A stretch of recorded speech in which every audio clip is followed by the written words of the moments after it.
Bonjour, je m'appelle Guylaine Gay, je suis animatrice, autrice, humoriste et je partage ma vie avec un homme fantastique et bipolaire.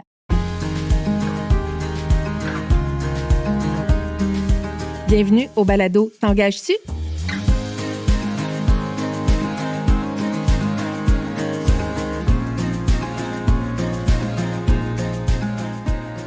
Dans cet épisode, on démystifie les troubles de la personnalité. Mes invités sont Alexandra, qui est infirmière clinicienne. Bonjour Alexandra. Bonjour Guylaine. Et Sarah, qui est intervenante psychosociale dans une ressource et personne vivant avec un trouble de la personnalité limite. Bonjour Sarah. Bonjour Guylaine. Bienvenue à vous deux. Merci beaucoup d'avoir accepté mon invitation.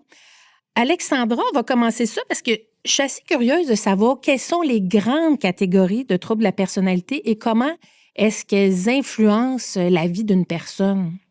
Bien, premièrement, les catégories de troubles de personnalité que je vais vous présenter sont vraiment basées sur le manuel diagnostique, donc le DSM-5. Alors, selon le DSM-5, on a 3 grandes catégories. On a les troubles de personnalité du groupe A. Ces troubles de personnalité-là, c'est des personnalités plutôt excentriques. On retrouve aussi de la méfiance et du retrait social. Donc, généralement, il y a de la difficulté à établir de relations sociales. On peut avoir l'impression dans ces troubles de personnalité-là que les gens sont contre nous ou on peut aussi avoir simplement un désintérêt face aux gens. Ensuite, il y a le groupe B.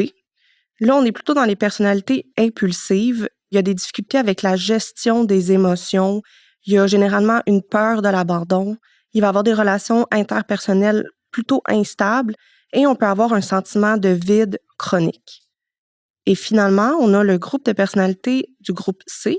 Ce sont les personnalités dépendantes, mais aussi rigides. Donc, généralement, ils ont l'impression de ne pas pouvoir prendre de décisions par eux-mêmes, mais aussi il peut y avoir le contraire du perfectionnisme vraiment rigide. Sarah, qu'est-ce que tu fais comme travail aujourd'hui? Je suis étudiante à l'université en intervention en dépendance, puis depuis 3 mois, je travaille dans une ressource, c'est un hébergement pour femmes adultes en situation d'itinérance ou en voie de le devenir, qui avec des troubles concomitants, des troubles de santé mentale et de toxicomanie. Puis j'adore mon métier, puis justement, je peux susciter l'espoir, mais tu sais, je reste dans l'anonymat de moi, ma problématique pour l'instant. Je sais pas si un jour, je vais avoir à utiliser le fait que j'ai un trouble de personnalité limite, mais ça m'aide aussi à me comprendre puis à donner mes trucs aux femmes pour qu'il y ait la gestion des émotions. Et c'est sûr que tu es une intervenante qui connaît ça parce que tu le vis aussi toi-même. Donc, même si tu n'en parles pas sur ton lieu de travail, toi, ça t'outille pour mieux outiller les autres. Bien, j'ai beaucoup d'empathie. J'ai beaucoup d'empathie pour ces femmes-là. Puis, tu sais, je peux les comprendre quand ils vivent des difficultés. Tu sais c'est quoi? Ben, pas le niveau de l'itinérance, mais tu sais, le niveau de la toxicomanie ou des troubles de santé mentale ou de la stigmatisation qu'ils ont avec cette difficulté-là, ces défis-là. Ben, c'est ça. Fait que je suis empathique, puis j'ai une grande ouverture d'esprit, puis je pense que je suis capable de redonner à ces femmes-là ce que moi, j'ai reçu. Sarah, quels sont les signes et les symptômes que tu éprouves en lien avec le trouble de la personnalité limite? Ben moi, les symptômes puis les signes, c'est vraiment beaucoup sur la gestion des émotions. Mes émotions sont assez intenses, puis c'est ma plus grande difficulté. J'ai eu beaucoup d'impulsivité. J'ai fait des choix impulsifs dans ma vie. Le syndrome de la perfection, le perfectionnisme, la peur de l'abandon, le sentiment de vide chronique, ça a été un défi dans ma vie. Puis je dis ça a été parce que présentement, je suis pas tout à fait en rémission, mais ça va beaucoup mieux. On appelle ça un work in progress. C'est ça. Tu travailles là-dessus. Oui. Puis quelles sont les difficultés que tu rencontres au quotidien? Les distorsions cognitives, les fausses croyances, les pensées limitantes, là, dans le fond, c'est souvent que j'ai l'impression de ne pas être à la hauteur, ou tu sais, surtout dans le travail. Tu sais, avec mon syndrome de la performance, je vais toujours essayer de faire plus, puis je vais chercher comme la validation, souvent. Puis, tu sais, si jamais il y a quelqu'un qui file pas ou qui est différent une journée avec moi, ben je vais avoir tendance à penser, est-ce que j'ai fait quelque chose de pas correct, tu sais? Fait que là, ça va embarquer les distorsions cognitives. Je vais penser, bon, j'ai fait quelque chose de pas correct, j'ai dit telle affaire, puis là, j'essaie de me remémorer comme ma journée d'hier ou la veille, qu'est-ce qui s'est passé. Puis dans le fond, je suis en train de me monter un scénario dans ma tête. Puis là, les émotions, y embarquent. Puis c'est très difficile à ce moment-là parce que souvent, mes pensées sont erronées. Ah oui, c'est ça. Toi, ça te tourne dans la tête en boucle, puis tu te fais un scénario, puis tu me sembles très exigeante avec toi-même aussi. Ouais, Puis le regard des autres, puis ça altère tout ça, là. Toute Ouais. ta pensée est altérée. exactement. Ma perception des choses ou des événements, des fois, elle peut être différente de la réalité.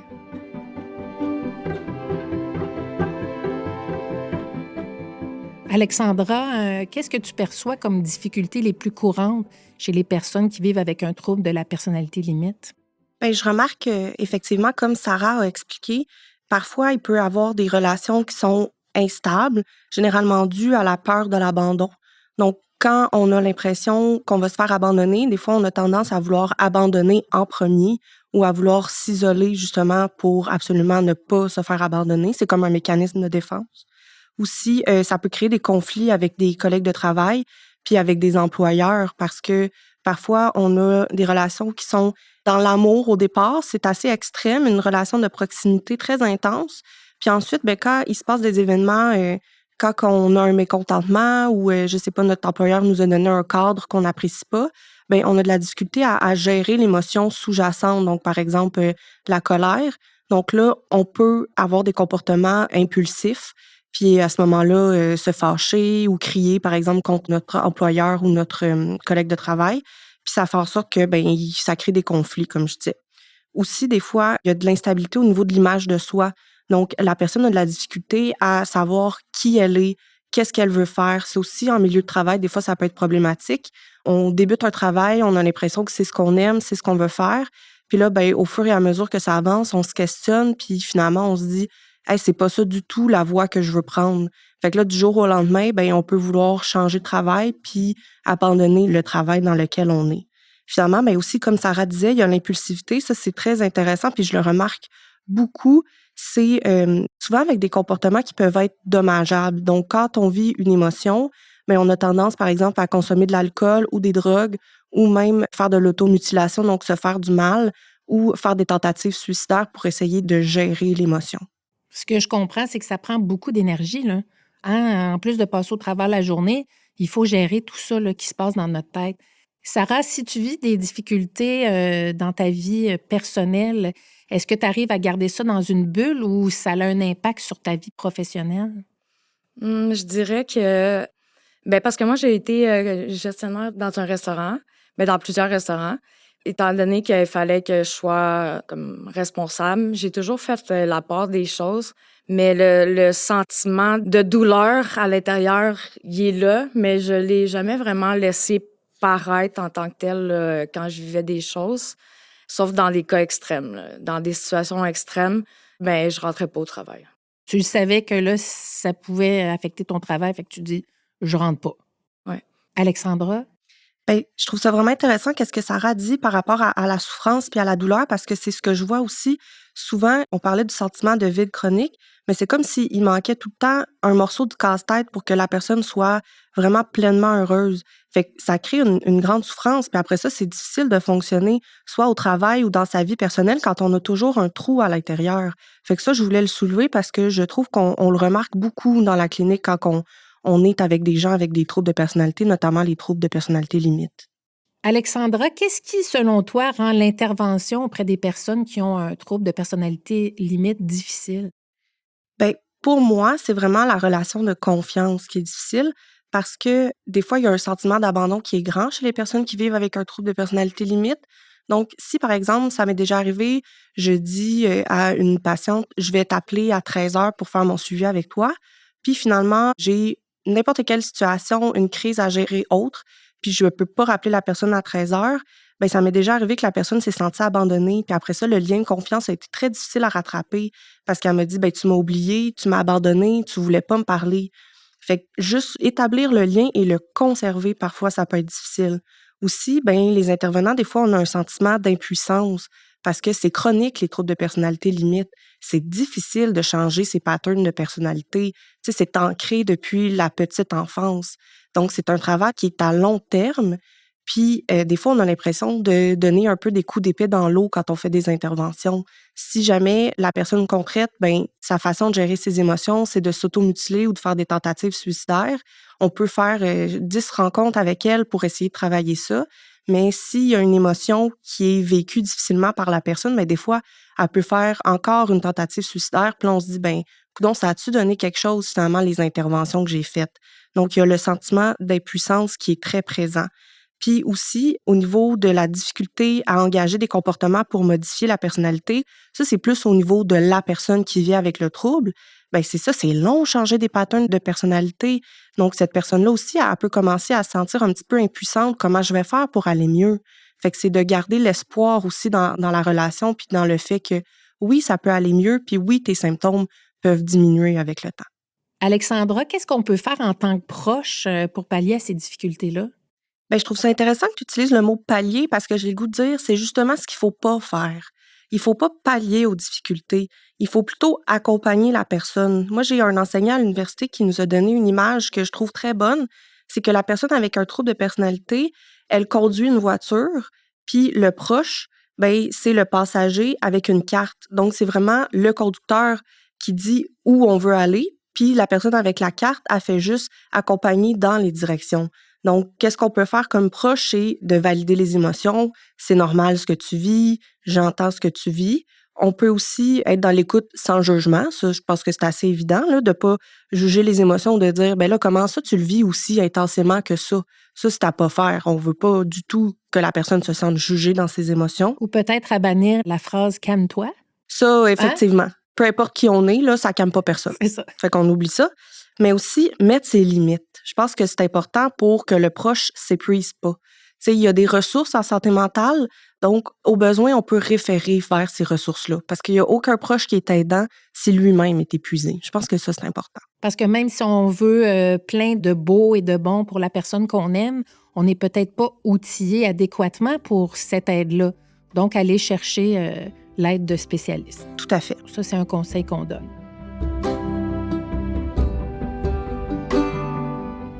Sarah, quelles sont les ressources que tu as utilisées ou que tu utilises encore dans ton cheminement? J'ai utilisé beaucoup les services du CLSC.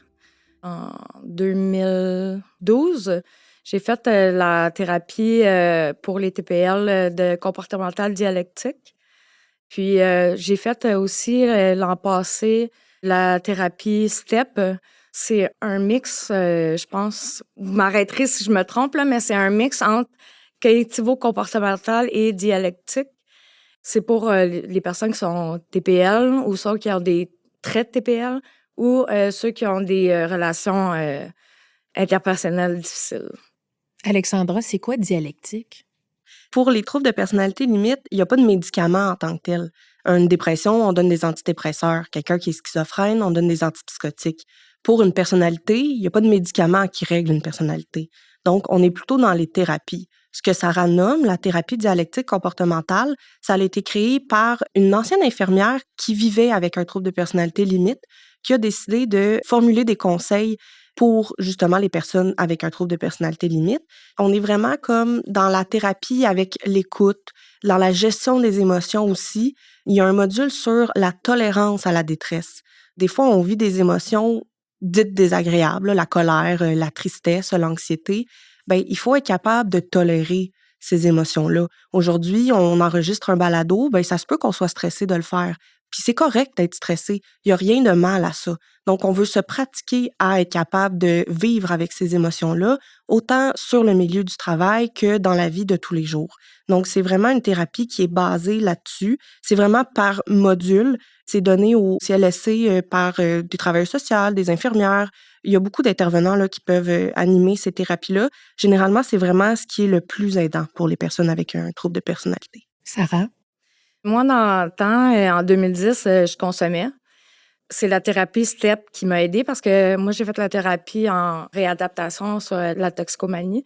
En faisant la thérapie STEP, puis en étant sobre, j'ai pu plus travailler sur mes comportements qui sont en lien avec le TPL. Parce que quand on consomme aussi, on a des comportements de consommateurs. Mais j'imagine que si je referais la thérapie dialectique, ça serait différent aujourd'hui que dans le temps, là. Puis aussi, j'ai eu plusieurs travailleurs sociaux qui m'ont suivi en étroit parce que j'ai eu beaucoup d'idées suicidaires. Puis je suis rentrée dans des centres de crise à plusieurs reprises. Puis aussi, j'ai été hospitalisée. Dans le fond, c'est les services que j'ai utilisés. Puis présentement, j'en utilise encore. C'est plus de l'entretien motivationnel.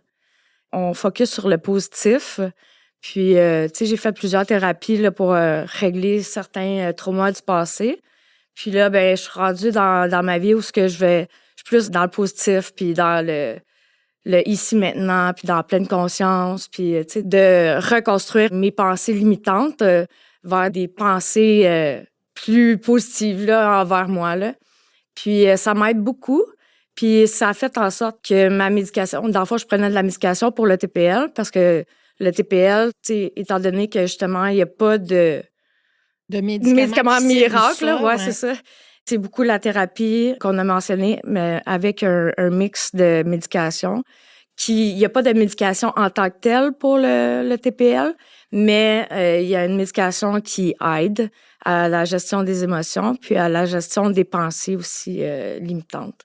Je prenais beaucoup de médication avant, et puis je m'automédicamentais également avec la consommation, mais là, présentement, ça doit faire à peu près 9 mois que je ne prends plus de médication pour mon TPL et que je fais l'entretien motivationnel.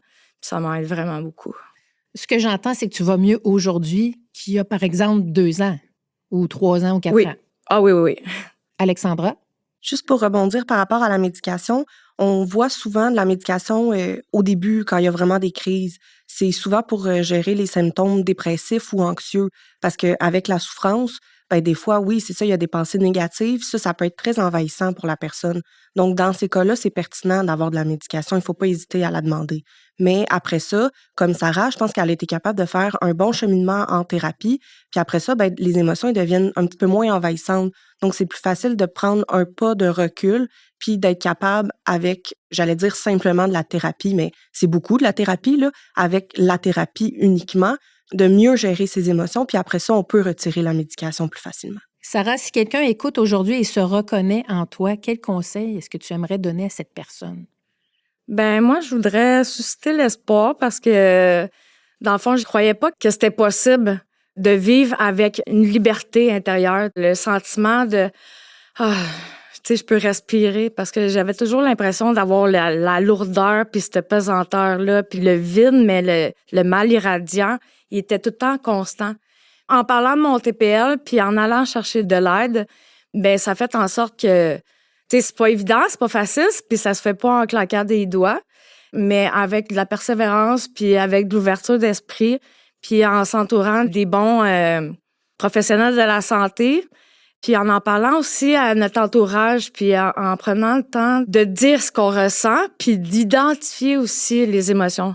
Les identifier, les partager, puis ça fait en sorte qu'il y a une meilleure gestion.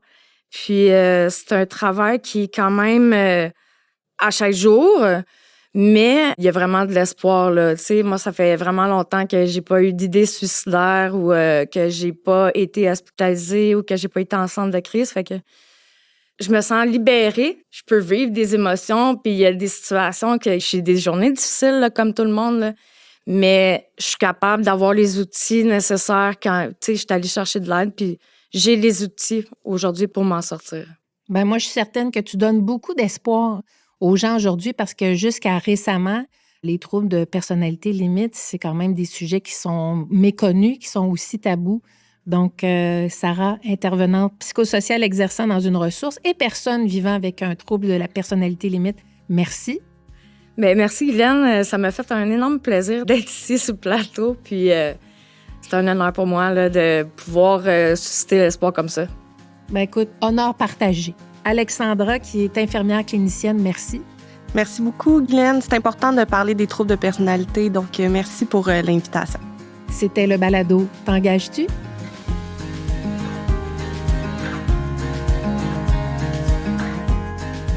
Cette initiative a été réalisée par Intégration Travail Laurentide, promoteur et coordonnateur du projet. et ce grâce à la participation financière du gouvernement du Québec, notamment la Direction générale de Services Québec des régions de Laval et des Laurentides. Nous souhaitons également remercier pour leur contribution financière la Ville de Saint-Jérôme. Monsieur Yuri Chassin, député de Saint-Jérôme. Madame Cathérie Champagne-Jourdain, députée de Duplessis, ministre de l'Emploi et ministre responsable de la région de la Côte-Nord, ainsi que Madame Louise Chabot, députée de Thérèse de Blainville. Nous souhaitons finalement souligner l'application des différents partenaires de la table d'intégration et de maintien en emploi des personnes handicapées des Laurentides, particulièrement le Centre de formation continue des Patriotes du Centre de services scolaires des Mille-Îles, mandataire du projet. Le regroupement pour la concertation des personnes handicapées des Laurentides, Dysphasie Laurentide, Sphère, ainsi que le CI3S des Laurentides.